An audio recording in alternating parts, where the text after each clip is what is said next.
Think Realty Nation, it's your host, Abhi Golhar. Welcome to the Think Realty podcast. I'm super excited for today's show. I have one of my dear friends. She is a data queen. She and I go way back. You may remember her from the Real Estate Deal Talk show that I used to do, turned Think Realty radio show, turned video. I mean, she's been all over the place in my life, from incredible real estate investing conversations. We've hung out at IMNs, at the Think Realties. She's just a total rock star, and I'm super grateful that she could take at least maybe 5-6 minutes to drop some knowledge on us, especially about market data and what's going on today. We'll talk about the eviction moratorium, some of the trends that she's seeing in the marketplace, and holy cow, I'm excited for this conversation. Cannot wait. Give a huge shout out to today's sponsor, Rentify. They're a verification platform that allows property management companies and real estate investors to instantly verify a prospective renter's financial information. Obviously, this is really important. You can take a look at past bankruptcies, rent bill payment history, and you can highlight red flags. So go check them out by visiting www.trustrentify.com. Use coupon code ThinkRealty for 20% off your first purchase. We've got the Think Realty Conference and Expo coming up in Baltimore, September 18th and 19th. So make sure you get your tickets for that.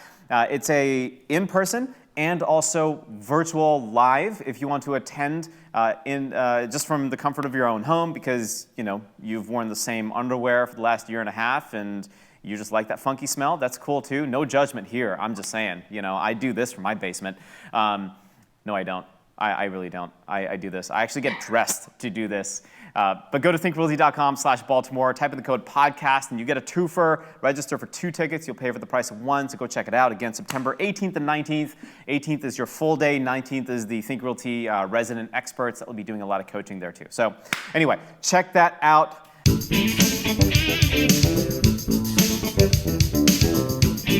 Miss Lauren Taylor, welcome to the show. I'm so excited about the conversation. So, CEO of Haven Home, you've got a lot of things going on. You are undoubtedly, in my book, the data queen for real estate. Anytime that I need the latest trend, I shoot you a text and you're like, hey, yeah, buy here. All the inside info. So let's get straight to it. Eviction moratoriums, they were lifted a couple of days ago, last week maybe. I think it was this week. I can't remember exactly when it was. What does that mean for the real estate industry at large? Are we going to see a major crash? Are we not going to see that? I mean, I think you and I have egged on a crash for the last 6 years, doing the radio show even. Help me understand what's going to happen with the eviction moratorium being released here.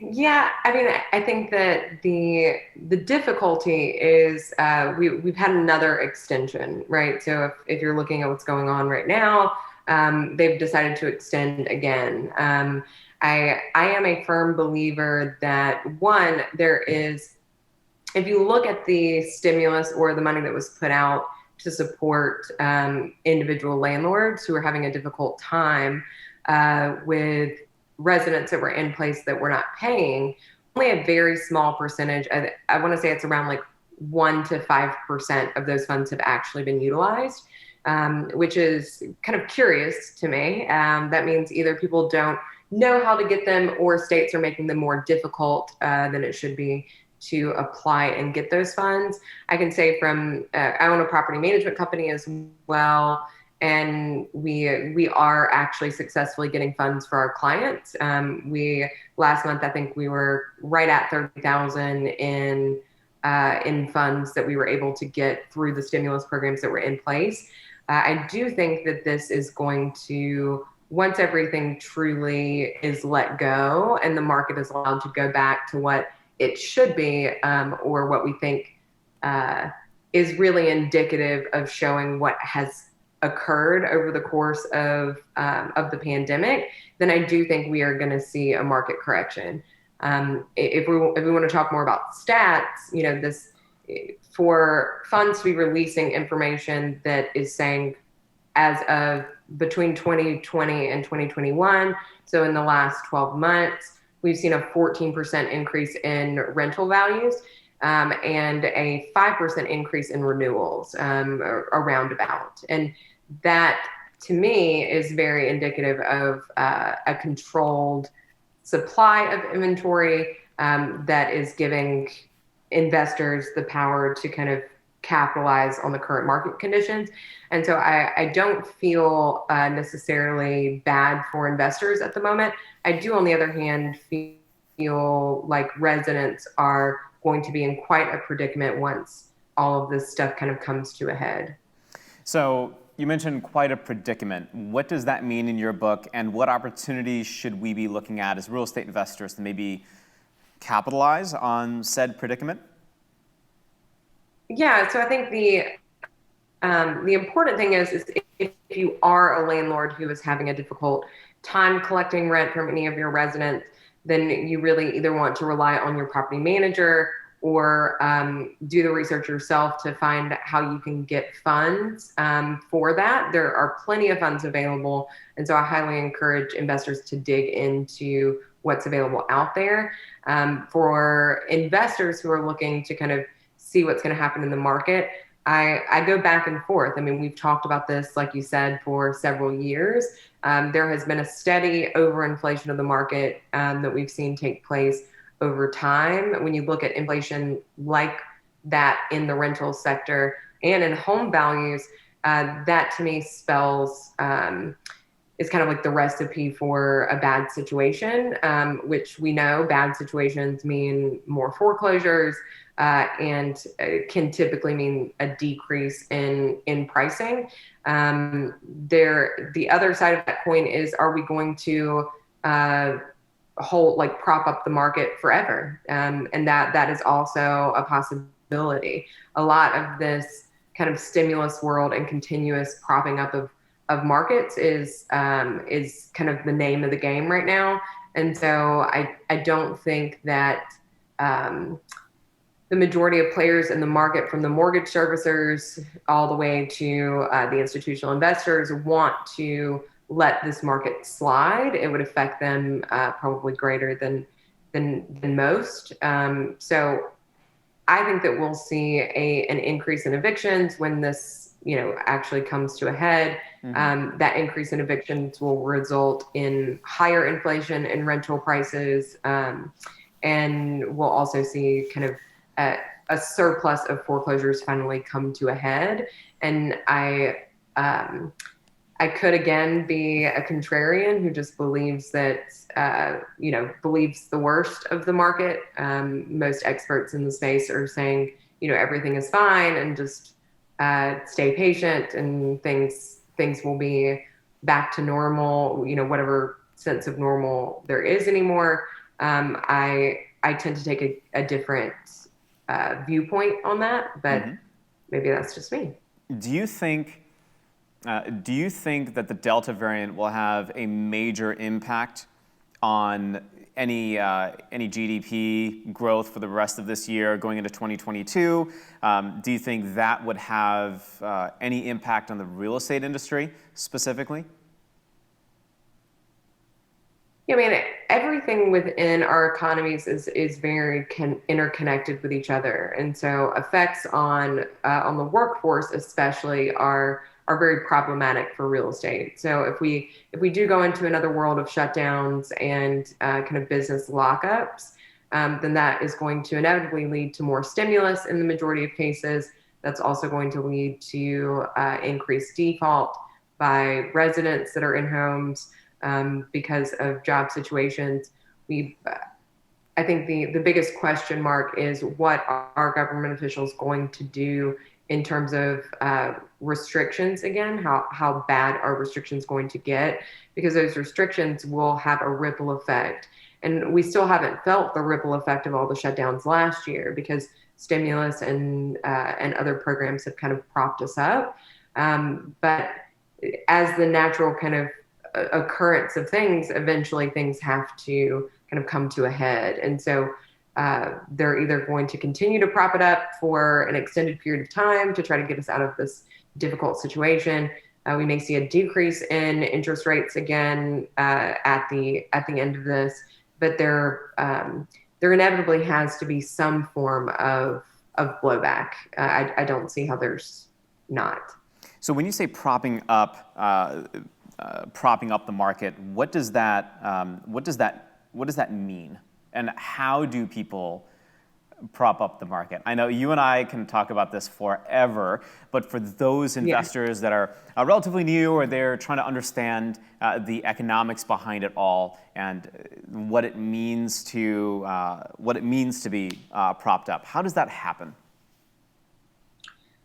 So you typically see an increase in stimulus money. So that's one thing that we've seen repeatedly over the course of time.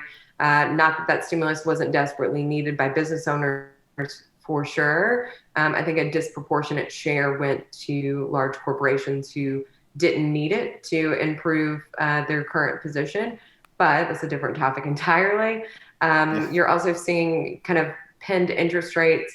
Interest rates want to rise with inflation, but the Fed has the ability to control them to keep kind of a cap on the market overall. But the more the interest rates stay down, the higher property values will raise. And so going back to what we're doing at Haven Home, I think the affordable housing issue and crisis that we're in now is being perpetuated by this. And so you are seeing increased inflation that's kind of taking over. Anyone that's trying to buy a house right now, investors out there that are looking for deals, know this pain too well at the moment. There's a lack of inventory, and the inventory that you can find is typically overpriced.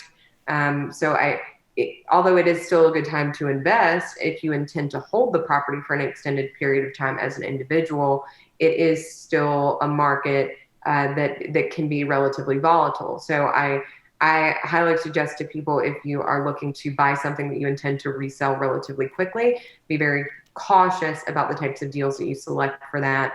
If you're buying a home for your personal use, I would be even more select. As long as you're planning to stay there for the next 5 to 10 years, I don't see where you're going to have too much of an issue.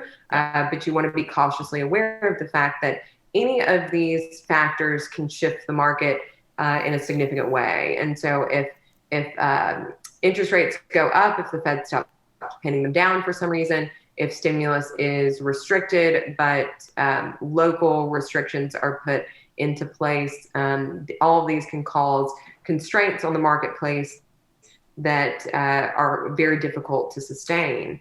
And so when you're seeing a propping up, it's not the majority of that propping up is government related. And so there are intentional things that can be done by lenders and by government policy that will allow for the market to stay within a visually healthy view. But if you look below the surface, we see an increased amount of individuals who are currently in default on either their rent or on their mortgage.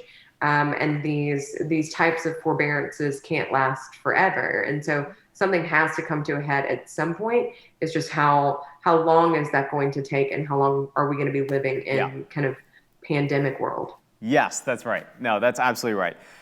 The guidance that you would provide for single-family rentals, anything specific there outside of just don't pay too much for it? I would also say, try to be one of the single-family investors that is not being overly bullish on your rents. I'm seeing, because of that like 14% inflation that we're talking about, there's this big incentive now. If you think about the residents that are currently in homes, we look at the money that's not being utilized that is available for people that have back rent owed to them. And a lot of that is because if I'm going to vacate a resident and keeping them in place, I'm only going to get a 5% increase in my rent. But if I let them go or get them out, then I can get a 14% increase. That 14% increase seems very sexy and attractive at the time, but these levels cannot sustain long term. The majority, and I would say really all of your marketplaces, do not have wage growth to match this type of inflation. And so if you are underwriting with metrics that are inflating rents because of the current market conditions, then in years coming or in a shorter period of time, who knows? I can say I think eventually the market has to compress, the rates have to compress. Landlords have to go back to being cognizant, like actually aware of the income rates in the areas that they are renting properties and what can sustain long term.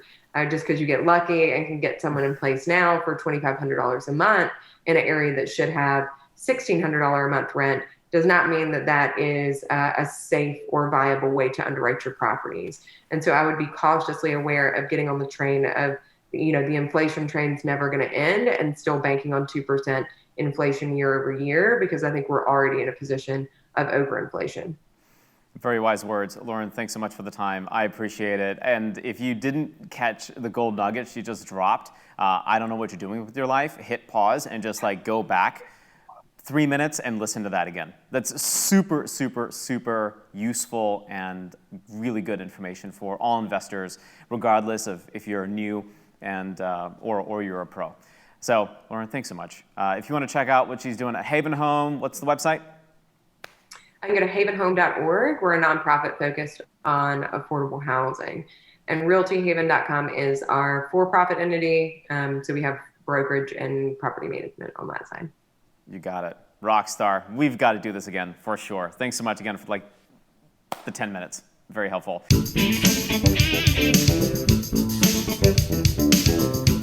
Give a huge shout out to today's sponsor, Rentify. They're a verification platform that allows property management companies and real estate investors to instantly verify a prospective renter's financial information. Obviously, this is really important. You can take a look at past bankruptcies, rent bill payment history, and you can highlight red flags. So go check them out by visiting www.trustrentify.com. Use coupon code ThinkRealty for 20% off your first purchase. Until next time, Think Realty Nation, happy investing.